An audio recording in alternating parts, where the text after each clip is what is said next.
अब अगला जो हमारा टॉपिक है इसी का, वो है मरुस्थलीय भाग। मरुस्थलीय भाग में हमको पहले ये पढ़ना है कि मरुस्थल कितने भागों में बटा हुआ है। बेसिक अगर मैं बात करूं तो मरुस्थल दो भागों में बटा हुआ है, एक है शुष्क और एक है अर्ध शुष्क। शुष्क में बीकानेर, जैसलमेर, बाड़मेर मुख्यतः तीन इलाके आते हैं कि यहाँ बिल्कुल सूखा पड़ा है, यहाँ पे बारिश भी नाम मात्र होती है।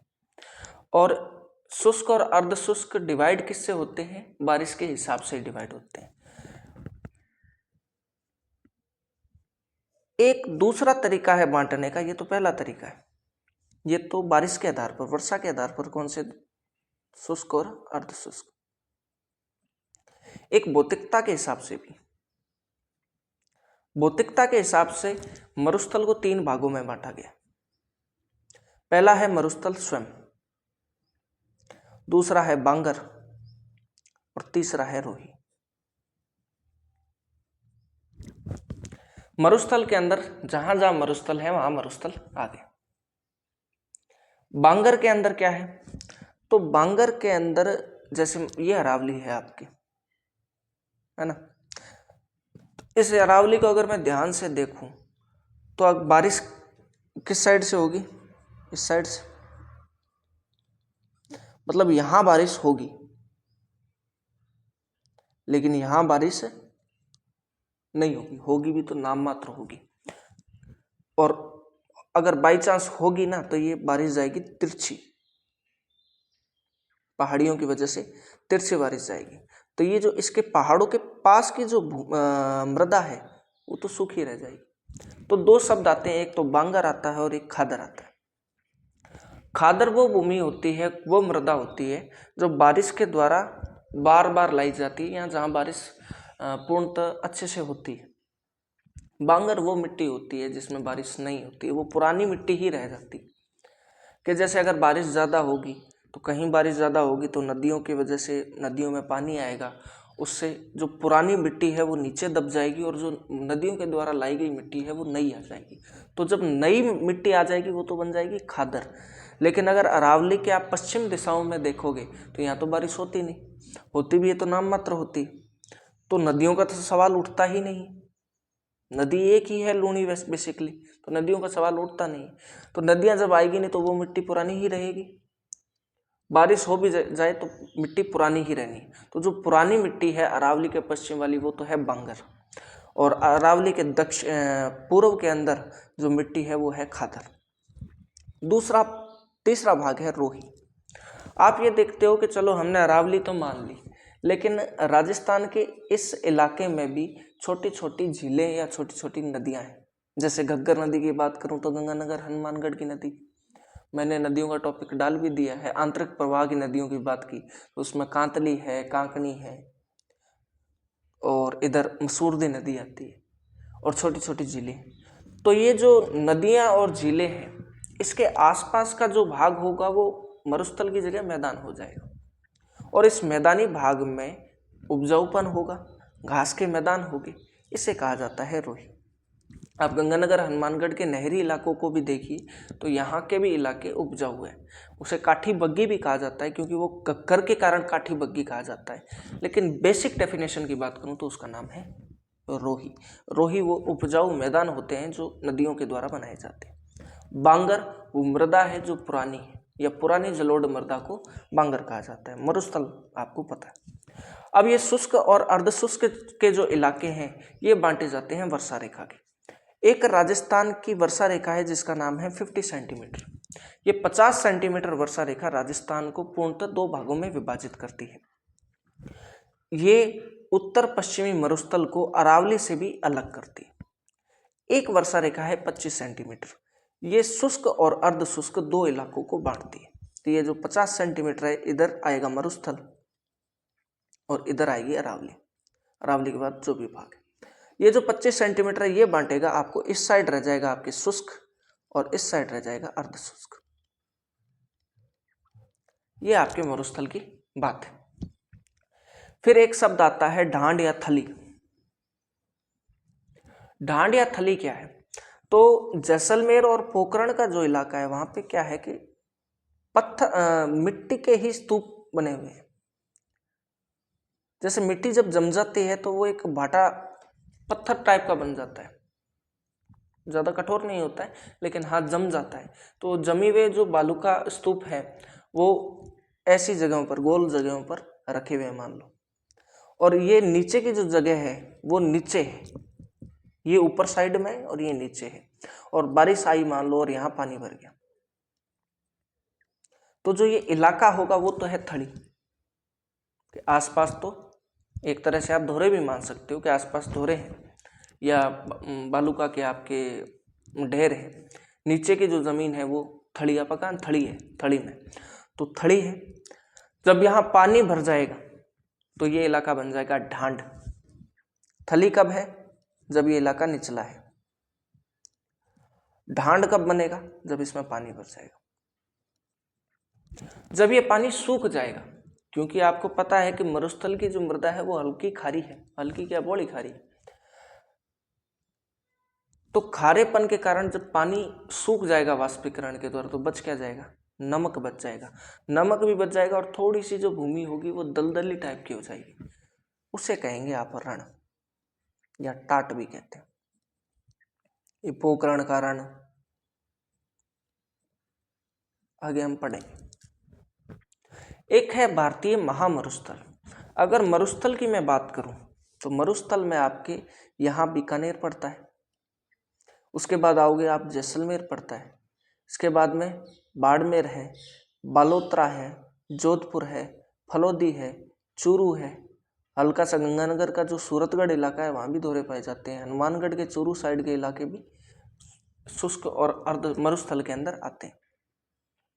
लेकिन जब बात की जाती है भारतीय महामरुस्थल की तो उसका मतलब ये है कि वो शुष्क एरिया की बात कर रहा है। और शुष्क एरिया में मुख्यतः आपके 3 ही जिले हैं, वो है बीकानेर, जैसलमेर और बाड़मेर। हाँ, बालोतरा आप इसको साथ में ले सकते हो। है कि कुछ जो इलाका है वो तो बालू का स्तूप मुक्त हो गया है। मुक्त का मतलब वहाँ दौरे नहीं रहे। और कुछ जो इलाका है वो बालू का स्तूप, याद रखना है। तो परसेंट, टोटल परसेंट मरुस्थल का कितना है? 61.11% है। इस 61.11 को आपको 100% ही मानना है एक तरह से। इस 100% का भी कितना भाग है जो मुक्त है? तो मुक्त है 41.5% और युक्त कितना है? 58%। 41.5 कौन सा है? मुक्त है। मुक्त कम हुआ है और युक्त अभी तक ज़्यादा है। मैं मरुस्थल की बात कर रहा हूँ। तो 41.5 और 58%। अब कुछ शब्दावली भी आती है जिसमें अक्सर कन्फ्यूजन होती है। जिसमें पहला मैं देखता हूँ एक शब्द आता है बालसन। अभी हमने पढ़ा कि जैसे धोरे होते हैं, चारों ओर धोरे हों और बीच में जो जगह हो और वो नीचे चली जाए तो उसको बोलते हैं थली। अगर चारों ओर धोरे हों और बीच की जगह हो जो कि नीचे की तरफ ना जाए तो उसको बोला जाता है तल्ली। ये लिखा हुआ है तल्ली, या सर भी कहा जाता है या मरहू भी कहा जाता है। हालांकि वो नीचे है क्योंकि मरुस्थल ऊपर आ गया तो वो ऑलरेडी नीचे हो गई, लेकिन ज़्यादा गर्त में नहीं। तो थली तो क्या है? जो एकदम नीचे चली गई है और बाद में जिसमें पानी भर गया है और वो दलदली हो गई। दलदली होने से पहले की जो जगह थी वो थी थली। जैसे ही दलदली हुई और नमक युक्त हुई वो क्या बन गया? रन और टाट।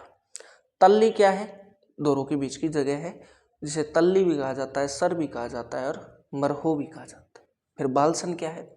बालसन में मरुस्थल के कुछ ऐसे इलाके हैं जहाँ पहाड़ियाँ भी हैं। जोधपुर के कुछ इलाके देखिए, आपने जोधपुर में मेहरानगढ़ फोर्ट देखा होगा, कहाँ है वो? पहाड़ी पर ही तो है।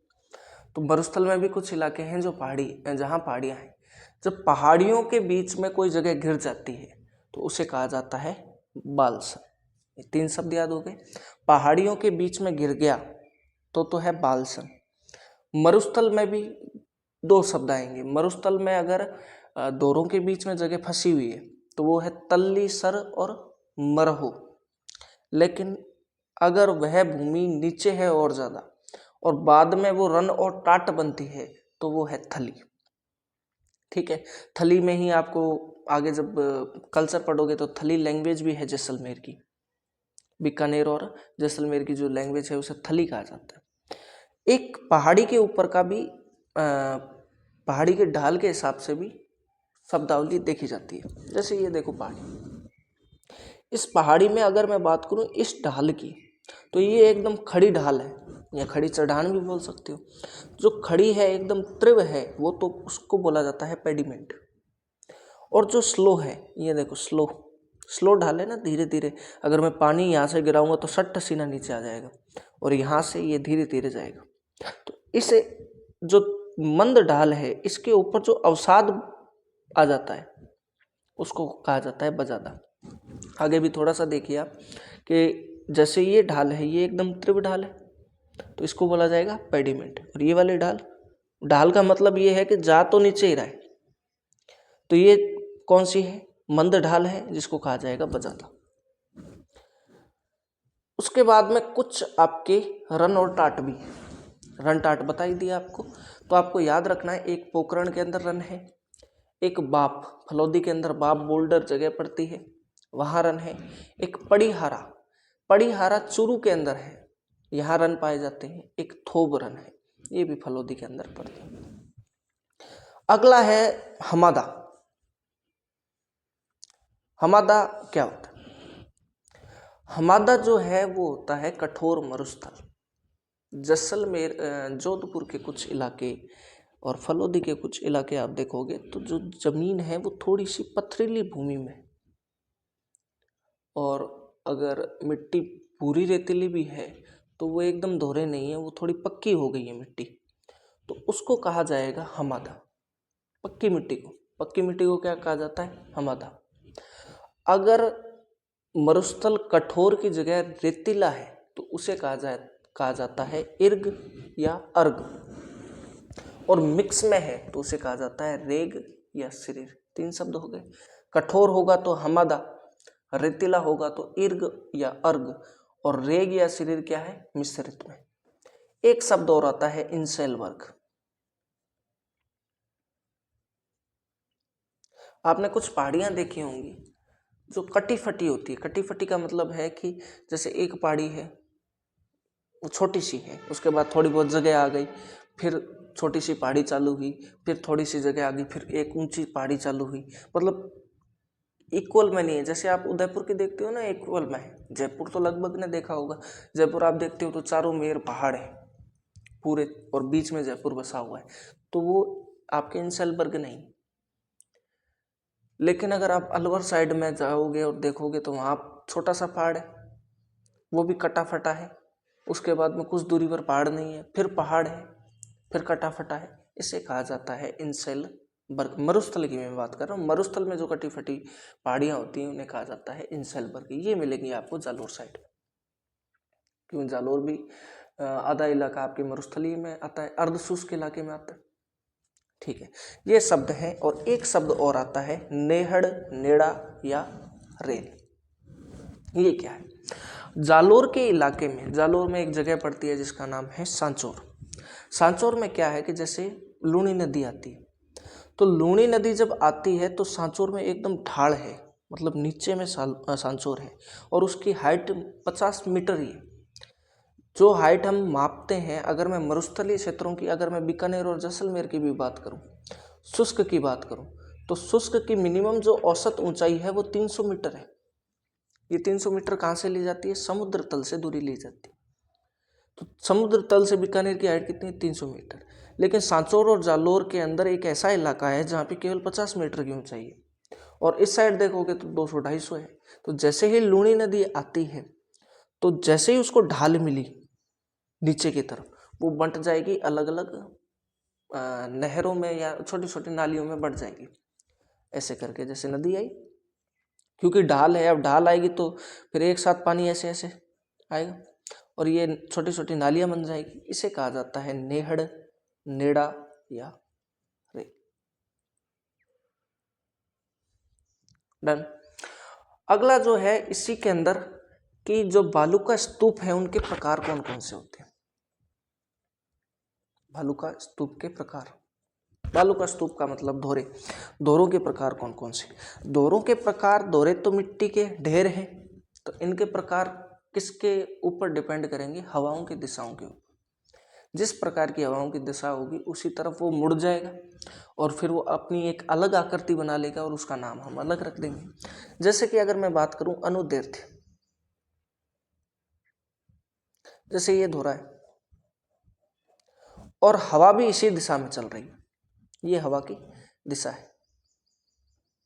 तो आप देखोगे कि बीकानेर के इलाकों में या आपने कभी भी मरुस्थल की जब फोटो देखी होगी तो इस तरह की धारियां सी बनी हुई होती है दोहरों के ऊपर। यह संकेत है अनुदैर्ध्य दोहरों का। ये अनुदैर्ध्य होते हैं। क्यों होते हैं भाई अनुदैर्ध्य? जैसे ये मिट्टी का ढेर था, यहां से हवा चली तो थोड़ी थोड़ी मिट्टी लेके कहीं ज्यादा हुई, कम कहीं कम हुई, फिर क्योंकि एक ही दिशा में नहीं है, सारी दिशाओं में है, सारे एरिया में, सॉरी दिशा में तो एक ही है, सारे एरिया में। इस तरह से उसके ऊपर आकृति बन जाती है जिसे बोला जाता है अनुदैर्ध्य। लेकिन अगर दिशा विपरीत हो तो, दिशा विपरीत होगी तो ये दोहरा है। ठीक, यहां दोहरा की दिशा कौन सी है? ये वाली, और हवा चल रही है इस साइड से, तो यहां बनेगी दो कंडीशन। दो कंडीशन कैसे बनेगी? जो ऊपर की मिट्टी होगी वो उड़ती जाएगी, है ना। तो ये जो दोहरे बनेंगे वो अनुदैर्ध्य बनेंगे, सॉरी अनुप्रस्थ बनेंगे। अब सपोज करो कि दोहरा, ये तो मैंने गोल बनाया, दोहरा ऐसा है, ठीक है, और यहां से आपकी हवा चल रही है, नीचे की ऊपर की तरफ मिट्टी ज्यादा है, तो यहाँ क्या करेगी? हवा, तेज हवा चल रही है तो यहाँ से मिट्टी लेगी और ये ऊपर की तरफ इकट्ठी होती जाएगी। समझ रहे हो कि जैसे ये आपके दोहरा है, यहाँ से जो मिट्टी है नीचे वाली, ये ऊपर की तरफ चढ़ती जाएगी और यहाँ नीचे की तरफ छोटा सा गड्ढा हो जाएगा। ये रहा, नीचे की तरफ छोटा सा ये गड्ढा हो जाएगा, ऊपर की तरफ मिट्टी चढ़ती जा रही है, यहाँ नीचे गड्ढा होता जा रहा है। तो ये जो आकृति बनती है ये लगभग अर्धचंद्राकार बन जाती है, और अर्धचंद्राकार आकृति को कहा जाता है बरखान। एक होता है सबकार्पिस या नेबखा, नेबखा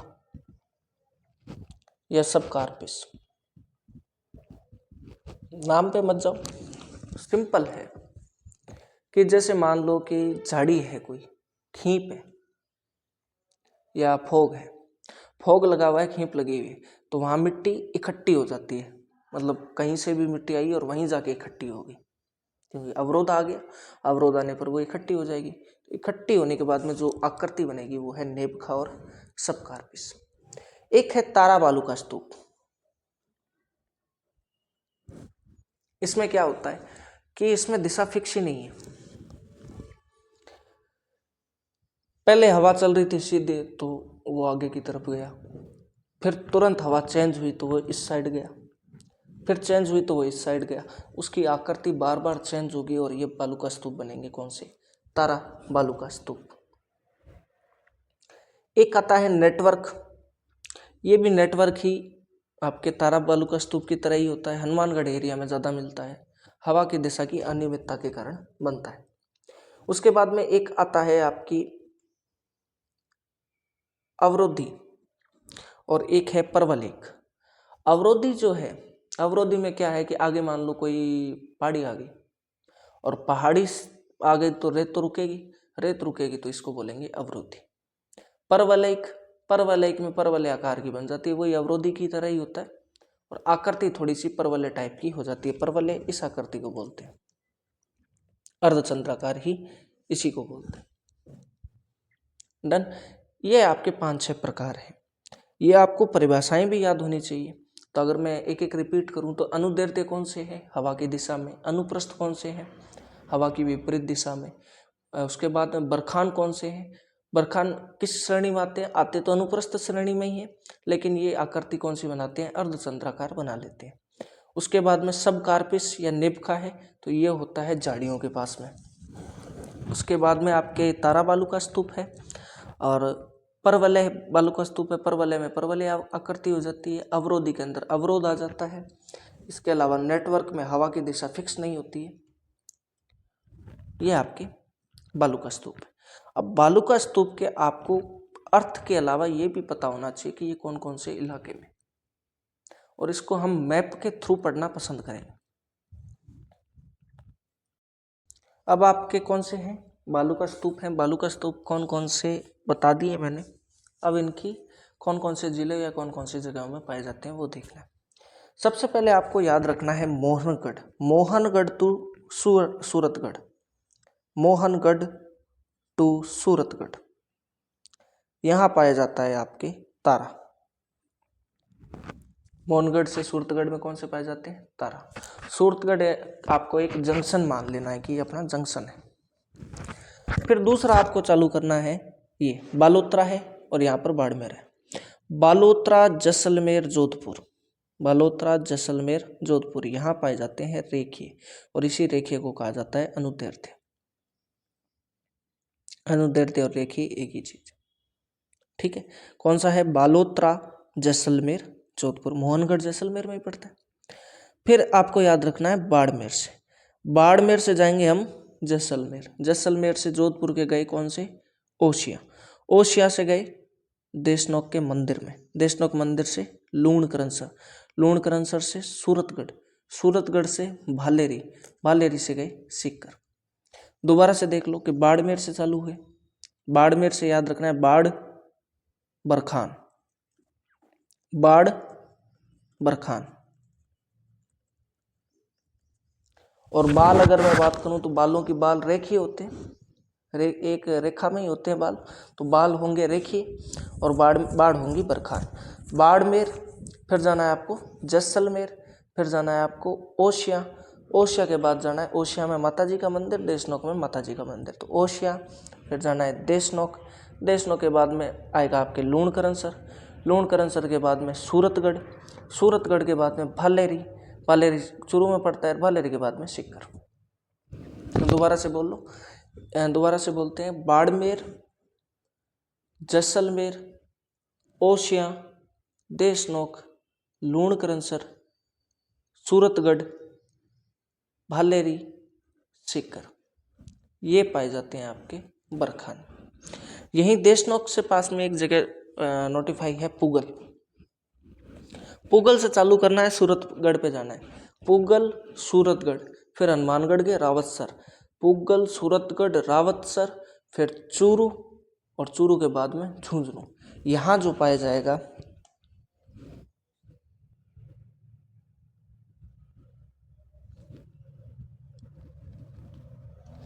ये पाया जाएगा आपके अनुप्रस्थ। तो अनुप्रस्थ और बरखान में, क्योंकि अनुप्रस्थ और बरखान एक ही है, तो अनुप्रस्थ जहाँ पाए जाएंगे वहीं आसपास बरखान भी मिलेंगे। तो आप बरखान और अनुप्रस्थ को दोनों को एक साथ याद रख सकते हैं कि अनुप्रस्थ तो पुगल से चालू होगा, सूरतगढ़ जाएगा, फिर हनुमानगढ़ के रावतसर से चूरू, झुंझुनू चला जाएगा, और बरखान, बरखान बाड़मेर, जैसलमेर, ओशिया, देशनोक, लूणकरनसर, सूरतगढ़, भालेरी और सीकर। यहाँ ये बरखान को मैं ऐसे नोटिफाई कर रहा हूँ।